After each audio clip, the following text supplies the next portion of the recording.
ایک بار مکہ میں قحط پڑ گیا، بارش بالکل نہ ہوئی۔ لوگ ایک دوسرے سے کہتے تھے لات اور عزا سے بارش کی دعا کرو، کچھ کہتے تھے تیسرے بڑے بت منات پر بھروسہ کرو۔ اسی دوران ایک بوڑھے نے کہا، تم حق اور سچائی سے بھاگ رہے ہو، تم میں ابراہیم علیہ السلام اور اسماعیل علیہ السلام کی نشانی موجود ہے، تم اسے چھوڑ کر غلط راستے پر کیوں جا رہے ہو؟ اس پر لوگوں نے اس سے کہا، کیا آپ کی مراد ابو طالب سے ہے؟ اس نے جواب میں کہا، ہاں میں یہی کہنا چاہتا ہوں۔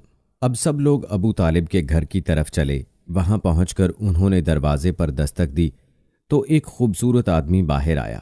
اس نے تہبند لپیٹ رکھا تھا۔ سب لوگ اس کی طرف بڑھے اور بولے، اے ابو طالب، وادی میں قحط پڑا ہے، بچے بھوکے مر رہے ہیں، اس لیے آؤ اور ہمارے لیے بارش کی دعا کرو۔ چنانچہ ابو طالب باہر آئے، ان کے ساتھ رسول اللہ صلی اللہ علیہ وآلہ وسلم بھی تھے۔ آپ ایسے لگ رہے تھے جیسے اندھیرے میں سورج نکل آیا ہو۔ ابو طالب کے ساتھ اور بھی بچے تھے، لیکن انہوں نے آپ ہی کا بازو پکڑا ہوا تھا۔